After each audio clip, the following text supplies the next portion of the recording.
La salle de conférence de la Chambre de commerce, d'industrie, des mines et de l'artisanat du Cameroun, CICIMA, a ouvert ses portes le mardi 27 août 2024 à la concertation entre la Direction générale des impôts et le secteur privé. Il était question, comme à l'accoutumée, d'échanger avec les différentes parties prenantes sur l'avant-projet de la loi de finances 2025 de manière à élaborer un document qui soit le reflet de la réalité en prenant en compte les préoccupations de toutes les entreprises. Le ministre des Finances a donné une ligne, nous a instruit la Direction générale des impôts de ne pas toujours aller vers les mêmes. Et notre satisfaction, c'est que la Chambre qui travaille avec l'ensemble des contribuables dans les 10 régions, nous avons parmi les outputs, nous allons conclure une convention avec la Chambre dans le sens d'élargir l'assiette pour que ce ne soit pas toujours les mêmes qui payent les impôts. Maintenant, s'agissant de la pression fiscale signifie quoi? C'est la part de la richesse qui est consacrée au paiement des impôts. Au Cameroun, le taux de pression fiscale actuellement est de 13%. Ce qui signifie que nous avons encore un gap à rattraper. Où on va aller chercher cet impôt supplémentaire, c'est vers le gros informel. Quand je parle d'informel, je ne parle pas du Camerounais qui utilise le pouce au marché central. Mais je parle du gros informel, c'est-à-dire que ceux qui ont des ressources et qui échappent totalement à l'impôt alors qu'ils font des investissements qui sont conséquents. Le gouvernement a saisi l'occasion pour appeler certaines avancées notables constituant des opportunités pour le secteur privé et autres particuliers. Elle a une opportunité et je peux vous dire qu'aujourd'hui à la Direction générale des impôts, toutes les obligations fiscales sont dématérialisées. L'immatriculation, il y en a 4 principales obligations fiscales. L'immatriculation est dématérialisée, la déclaration est dématérialisée, n'est-ce pas? Le paiement est dématérialisé.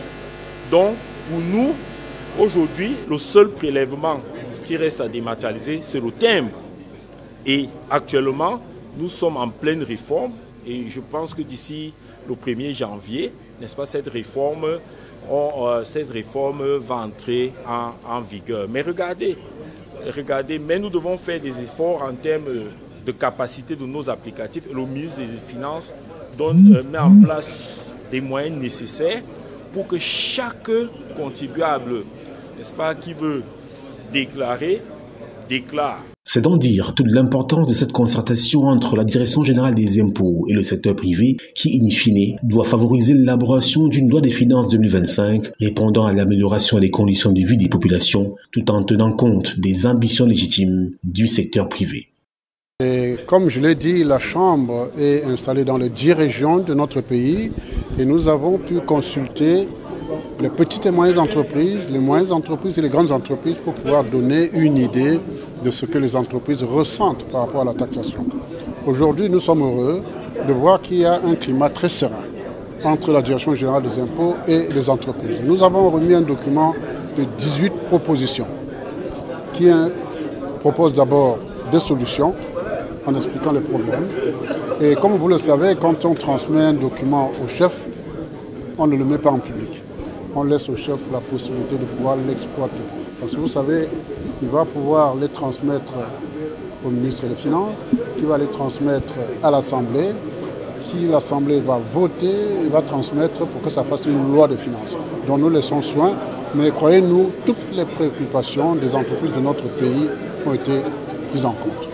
Et en parlant de propositions justement, comme le souligne fort à propos le président de la Chambre du commerce, l'honorable Christophe Eken, c'était le lieu pour certains membres de la Chambre de formuler des suggestions.